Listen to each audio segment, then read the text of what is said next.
피에르 부누아라고 하는 프랑스의 저명한 성경학자가 있습니다. 이분이 가장 좋아하는 성경 구절이 한 구절이 있는데 그 구절이 어디인가 하니 오늘 저와 여러분이 봉독한 오늘 본문의 말씀입니다. 여기에는 좀 이유가 있습니다. 이분은 평생 누가복음만 연구한 사람입니다. 35년간 말입니다.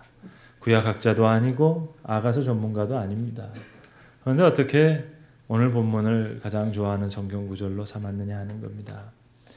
이 피에르 부누아는 35년 동안 누가복음, 그것도 그 중에서 예수님의 죽음과 순환 기사에 집중해서 많은 연구 업적을 남긴 분이신데 이분이 생각한 거예요. 침뱉음을 당하시고 피 흘림을 당하신 그 십자가상에서 분명히 사랑하는 아들을 향해 하늘 아버지께서 아바 아버지께서 주신 말씀이 있었을 텐데 그 말씀이 어떤 말씀이었을까?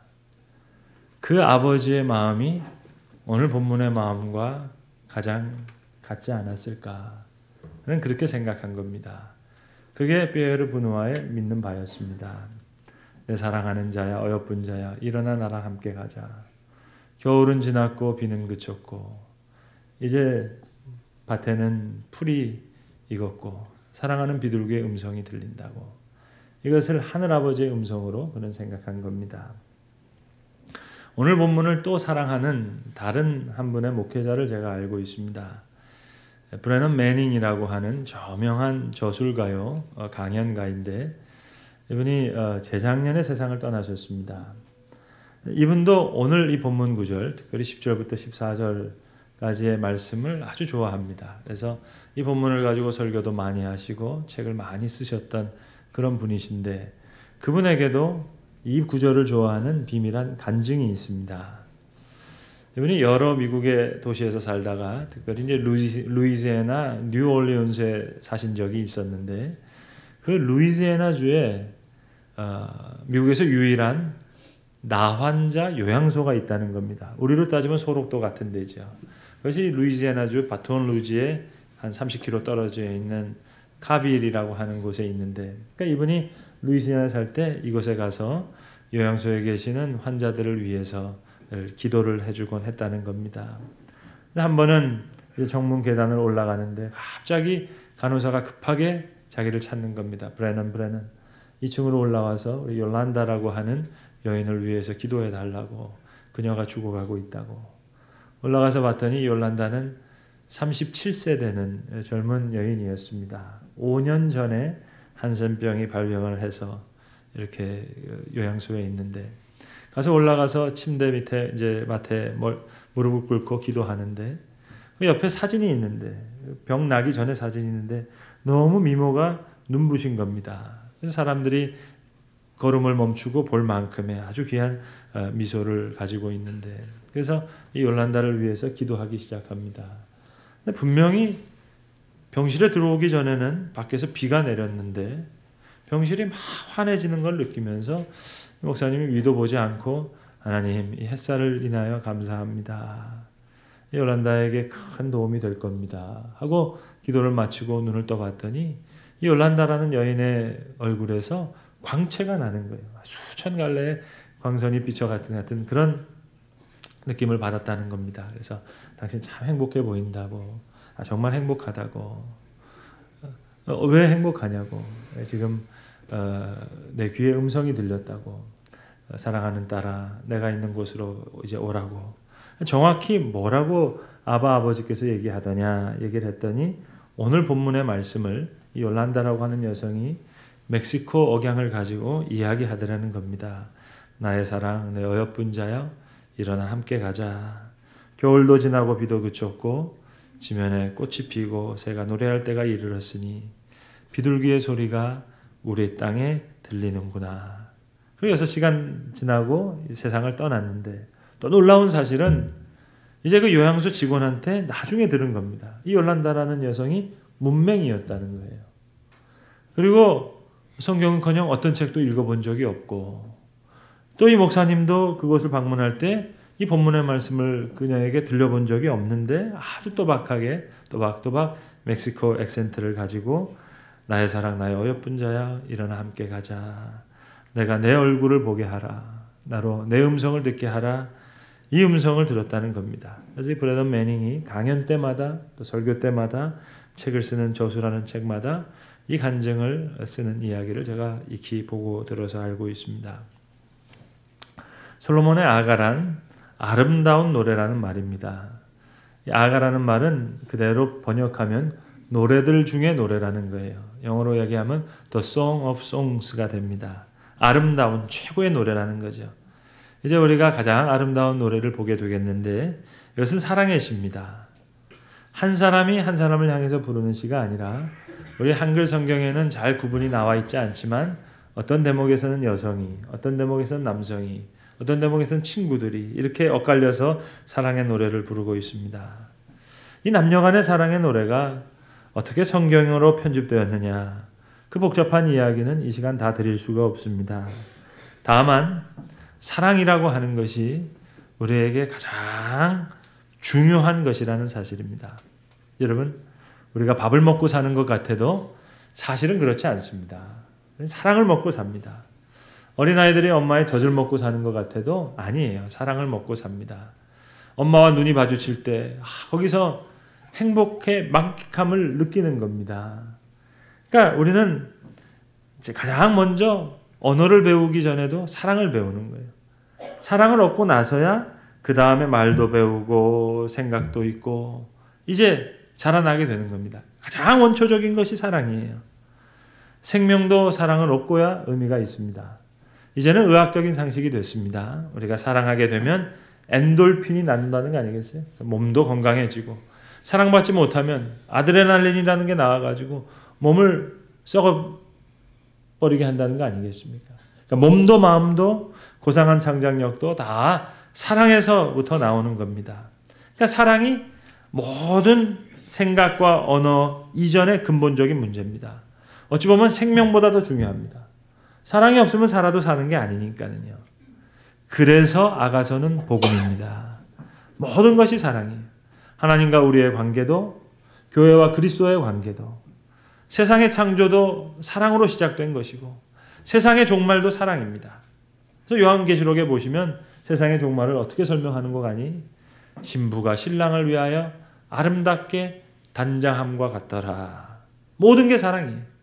그런 의미에서 아가서는 믿음의 교본이요, 사랑의 교본이요, 믿음과 사랑의 신비와 본질을 말해주는 귀한 하나님의 말씀입니다. 그런데 그 언어적인 표현이 우리의 사랑 중에서 가장 상징적으로 사랑을 잘 드러내는 것이 남녀 간의 사랑이기 때문에 그 표현을 쓰는 겁니다. 그래서 이성 간의 사랑을 소재로 믿음의 본질을, 사랑의 의미를 설명하고 있는 겁니다. 자, 이 노래들 중에 노래, 사랑의 노래를 한번 들어보시겠습니까? 사랑이 뭐냐 하는 것을 아가서가 설명할 때 오늘 본문 전장에 1장을 시작하는 데를 보시면 아가서는 사랑을 입맞춤으로 설명을 시작하고 있습니다. 제일 먼저 이야기하는 것이 입맞춤이에요. 사랑은 멀리 있을 수가 없어요. 가까이 있는 겁니다. 입맞추기를 원하는 거예요. 가장 가까워지는 거예요. 손을 대는 것이 아니라 입을 대는 겁니다. 어린아이를 안고 우리가 입을 맞추고 싶어 하잖아요. 그러니까 가까워지는 것. 네. 그 가까워지고 입 맞추고 싶은 충동이 있어야 그래야 사랑입니다. 추운 겨울철인데요. 요즘 저 추운 공원에 나가보면 바람이 불고 땅이 얼음으로 얼려 있고 아주 참 춥습니다. 그 추운데 사랑하는 젊은 남녀가 그게 붙어 있어요. 나무 밑에 있어요. 예? 여러분 왜 추운데 왜 저기 저렇게 서 있죠?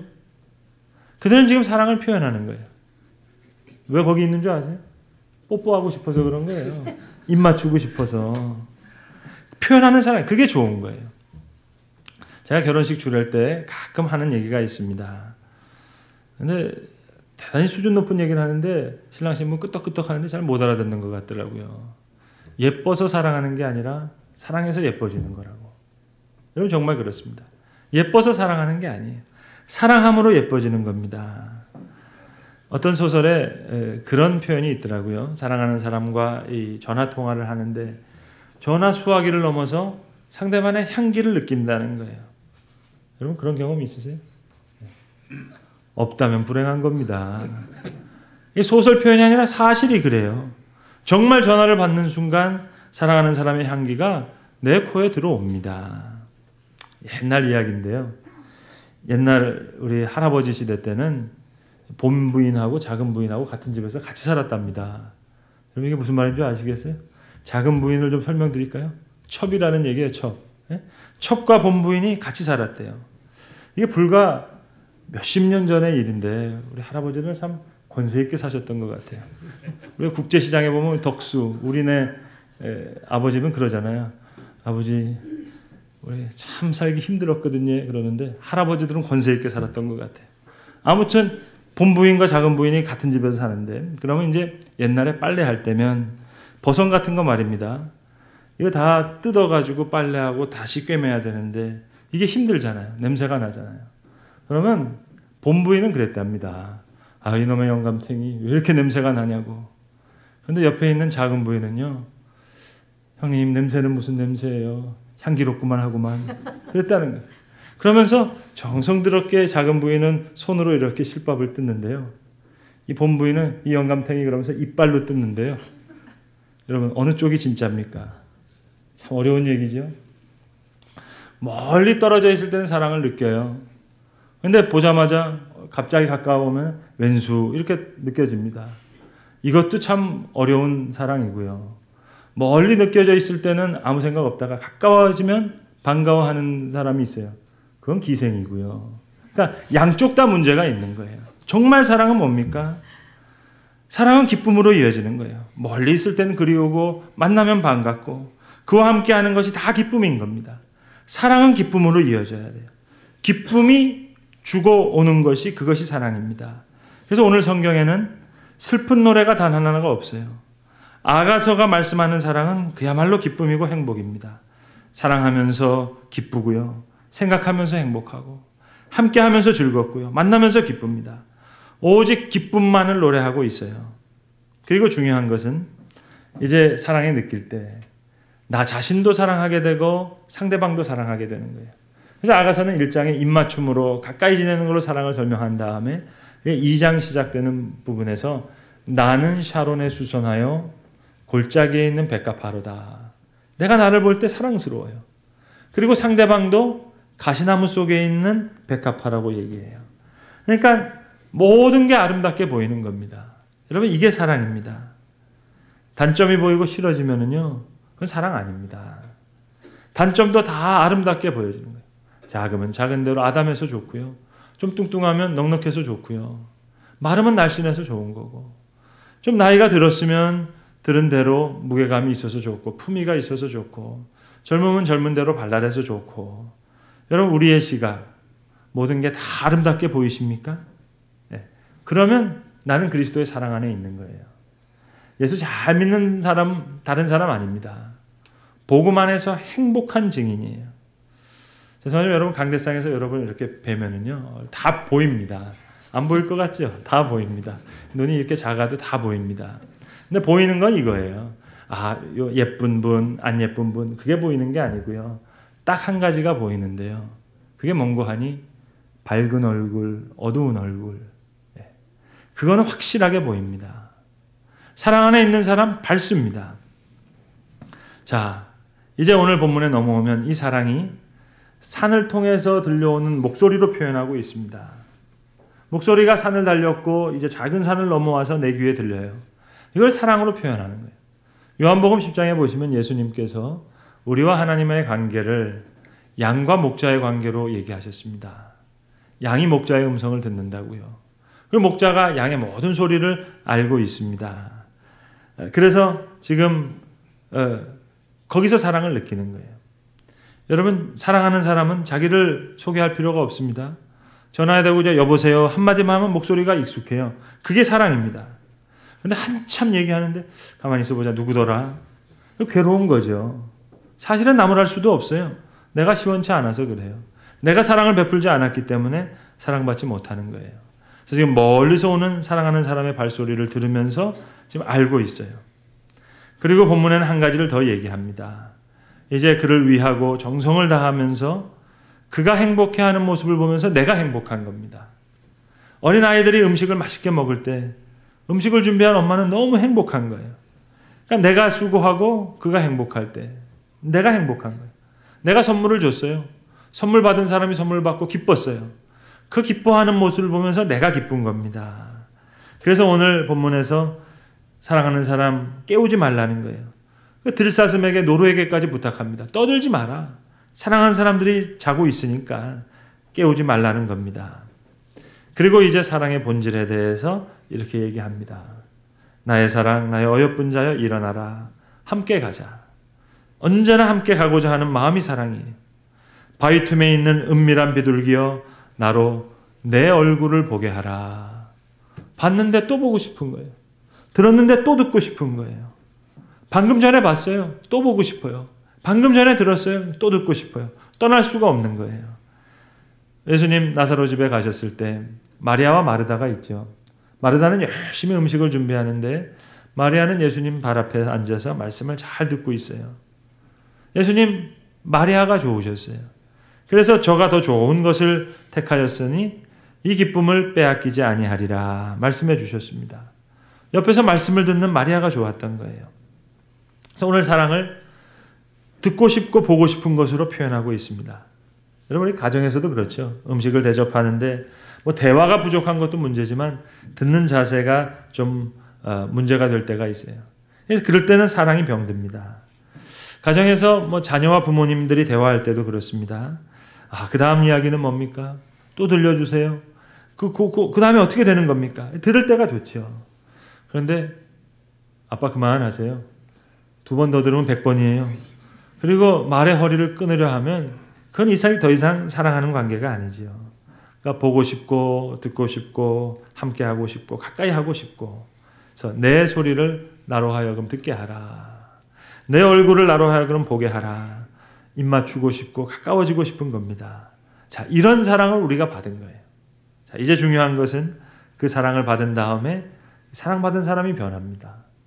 오늘 본문 다음 장에 가서 보시면 이제 이 사랑을 받은 여인이 다시 사랑을 노래해요. 그 여인의 사랑의 노래는 이렇습니다. 밤중에 침상에 일어나서 사랑하는 자를 찾고 있어요. 내 마음에서부터 사랑하는 이 사람. 내가 홀로 잠잘 수 없다는 거예요. 아무리 좋은 침상이 있어도 아무리 화려한 옷을 입고 있어도 이건 나와 상관없어요. 사랑하는 자가 함께 있어야만 하는 거예요. 사랑하는 자를 만나기 전에는 내가 평안할 수가 없어요. 행복할 수도 없어요. 내가 가지고 있는 모든 것이 의미가 없어요. 내가 잘생겼다, 예쁘다, 아무 의미가 없어요. 사랑하는 자가 없으면 의미가 없어요. 여러분, 교회에도 그리스도가 없다면, 우리의 심령 안에도 하나님이 없다면 아무것도 아닙니다. 어떤 형편에서도 평안할 수가 없고 행복할 수 없어요. 오직 사랑하는 자와 함께 있을 때 거기 행복이 있는 겁니다. 여러분, 집에서 아이들이요, 아무 생각 없이 노는 것 같아도 깐난쟁이들 아이들이 있을 때 엄마가 옆에 있을 때 마음이 든든한 겁니다. 만약 길에서 엄마 잃은 아이가 운다고 해봅시다. 여러분, 아무리 좋은 장난감을 준다고 울음을 그치겠어요? 아무리 맛있는 음식을 준다고 해서 되겠습니까? 오직 엄마만을 찾는 거예요. 여기 손주 보신 할아버지 할머니들 잘 아실 겁니다. 아이들이, 손주들이 어렸을 때는요, 할아버지 할머니를 되게 좋아합니다. 왜요? 엄마는 쥐어박는데 할머니는 안 쥐어박거든요. 아빠는 때리는데 할아버지는 때리는 법이 없거든요. 그러니까 할아버지 할머니 얼마나 좋아하는지 몰라요. 근데 그러다가도 조금만 아파 보세요. 이마가 따끈따끈해지면은 할아버지 하고 우는 아이 보셨어요? 엄마 하고 울죠. 그러니까 오로지 엄마예요. 내 마음에서 사랑하는 자 외에는 위로가 없어요. 그를 만나기까지는 어떤 것으로도 위로받을 수가 없어요. 여러분, 교회는 그리스도와 함께 교회가 교회 되는 겁니다. 그래서 이런 말이 있어요. 목사의 설교가 성경을 떠나면 교인들은 교회를 떠난다고요. 그리스도가 계시기 때문에 교회가 목적이 있는 것이고, 우리의 심령에 하나님이 계셔야 우리의 인생에 의미가 있는 것이고, 그리스도와 만나고 그리스도와 사귀는, 그리스도와 함께하는 체험, 그것이 항상 새로워져야 되는 겁니다. 그러니까 좋은 침상에 있지만 아무 의미가 없어요. 이건 소용이 없어요. 사랑하는 자를 찾고 말아야 됩니다. 사랑하는 자를 위하여 지금 찾는데, 다음 장에 보시면 성중에 가서 두루 찾아요. 근데 못 찾습니다. 그러다가 이제 왕궁 가까이 왔어요. 그러니까 돌아다니는 사람, 그 순시하는 사람 잠깐 만나서 내 사랑하는 사람이 어디 있습니까? 그 말이 끝나자마자 순시하는 사람들이 없어지고 사랑하는 사람이 나타납니다. 당연하죠. 왕을 왕궁에서 찾아야지 왜 성중 길거리에서 찾습니까? 그러니까 사랑하는 자를 만나기 전까지는 내가 하는 모든 일이 의미가 없어요. 잘 몰라서 성중 거리 가는데 헤맸어요. 있어야 할 자리에 있지 못했어요. 물어보니까 바로 여기 계세요. 그리고 이 시상을 보시면 잠깐 떨어졌다가 이제 만나는데 거기서 중요한 가마 이야기가 나옵니다. 여러분 가마 사극에서도 보셨죠? 이 높은 지위에 있을수록 채가 깁니다. 많은 사람이 걸머집니다. 60명이 걸머지는 가마 보셨어요? 오늘 아가서에는 60명이 걸머지는 가마 얘기가 나와요. 우리 사극에서는 2사람, 4사람, 8사람 매는 것까지는 봤는데 60명의 칼을 찬 큰 용사들이 큰 가마를 메고 지금 사랑하는 사람을 거기 태워서 오고 있어요. 보니까 기둥은 은이요 바닥은 금이요 자리는 자색 깔개라. 한마디로 로얄 칼라로 화려한 가마를 타고 사랑하는 사람이 거기 앉아 있어요. 가장 아름답게 보는 겁니다. 사랑하는 사람을 하늘같이 아주 높게 영화롭게 바라보는 거예요. 성도 여러분, 사랑하게 되면 사랑하는 사람이 점점 커집니다. 점점 높아집니다. 크게 보여요. 사랑하는 내 자녀도 어린아이도 야, 우리 아들 참 잘생겼다.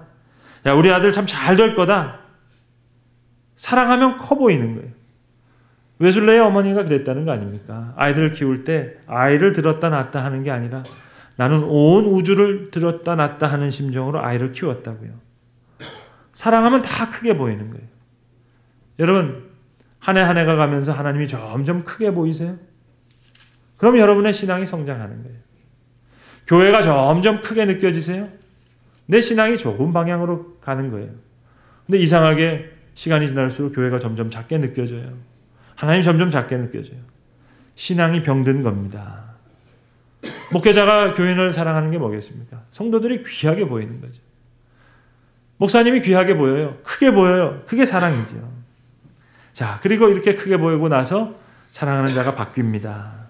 사랑하는 자를 만나서 놓지 않아요. 꽉 붙잡고 같이 가서 침상에 듭니다. 흔들지 말고 깨우지 말라고. 그래서 나의 행복을 찾아서 그 사람을 찾은 것 같은데 이제 이게 역전됩니다. 사랑하는 자를 위해서 내가 그분의 행복을 위해서 내가 섬기고 있어요. 내가 예수를 통해서 뭘 좀 얻어낼까. 그렇게 시작됐는데 이제 지나고 나니까 내가 그분의 마음에 어떠한 기쁨이 될까. 그것이 그리스도인의 성장입니다. 뭔가 아직까지도 여러분 교회 문턱에만 드러나면 하나님 뭐 주세요, 뭐 주세요. 청구서가 많으세요? 아니요. 이제 사랑하는 자를 중심으로 해서 내 생각이 바뀝니다. 여러분, 우리가 어떤 노래를 불러야 되겠습니까? 돈 타령 하시겠습니까? 노세 노세 젊어서 노세? 뭐 이건 그렇고 저건 저렇고 따져야 되겠습니까? 아니요. 크게 보이는 거예요. 사랑하는 자가 크게 보여요. 이것이 믿음입니다. 하나님이 크게 보이는 것. 이것이 신앙입니다. 교회가 크게 보이는 이것이 사랑입니다. 사랑하는 자를 기뻐하는 노래. 이게 사랑의 노래예요. 그리고 완전히 마음이 빼앗깁니다. 아가서 나중에 보시면 눈을 봐도 예쁘고 이를 봐도 예쁘고 이빨을 봐도 예쁘고 입술을 봐도 예쁘고 어느 거 하나 안 예쁜 게 없어요. 눈에 넣어도 아프질 않아요. 완전히 미쳐서 끌려가요. 이젠 내게 선택이 없어요. 그만을 생각하는 사람이 되었어요. 여러분, 이것이 가장 아름다운 이야기입니다. 그런데 여러분, 혹 끌리는 마음이 없으세요? 전혀 매력을 느끼지 못해요? 가정에서나 교회에서나 믿음의 세계에서나 왔다 뭐 오거나 가거나 보거나 말거나 사랑에 끌리는 마음이 없이 고목나무와 같다면 여러분, 이건 정말로 불행한 겁니다. 아무 행복을 느끼지 못하니까는요. 그러니까 사랑의 본질, 나와 함께 가자. 내 마음이 완전히 빼앗겼구나. 그래서 이제 그 사랑의 노래가 이제 점점 친구들의 노래로 발전합니다. 같이 부르자는 거예요. 노래가 전파됩니다. 여러분, 내가 행복하면 다른 사람도 다 행복하게 보이는 거예요. 내가 기쁠 때는 모든 것이 다 아름답게 보입니다. 내가 기쁘면 새가 노래하는 것 같고요. 내가 슬프면 새가 운다 그러잖아요. 그럼 새가 노래하는지 우는지 누가 알겠어요? 내 마음이 사랑으로 충만하면 모든 게 노래하는 것으로 느껴지는 겁니다. 내가 이런 큰 사랑 가운데 있다. 그리스도의 사랑 가운데 있다. 이 사랑을 느끼게 될 때 나는 노래하는 자가 되는 겁니다. 이 노래들 중에 노래에 우리의 참된 행복이 있고 또 능력이 있고 믿음에 걸어갈 길도 있고 귀한 행복에 참된 비밀의 길이 있는 것입니다. 이 노래를 부를 것입니다. 기도하겠습니다. 아버지 하나님, 나의 사랑 나의 어여쁜 자여 일어나 함께 가자. 겨울도 지났고 비도 그쳤고 이제 온 지면에 꽃이 피고 새가 노래할 때가 이르렀나니 비둘기의 소리가 우리 땅에 들리는구나. 주님, 이 같은 사랑으로 우리를 사랑해 주셨습니다. 이제 이 큰 사랑 앞에 하나님이 점점 크게 느껴지고 그리스도의 몸된 교회가 점점 크게 느껴지고 이제 함께 가까이 가려고 하고 또 보고 싶어 하고 듣고 싶어 하고 그리워질 수 있는 그런 귀한 사랑이 우리 마음속에 온전히 뿌리내리게 하여 주셔서 이제 노래들 중에 노래를 부름으로 우리 생에 참된 행복이 있고 믿음의 세계가 열리고 사랑의 길과 능력의 길을 찾게 하여 주시옵소서. 우리 주 예수 그리스도의 이름으로 기도합니다. 아멘.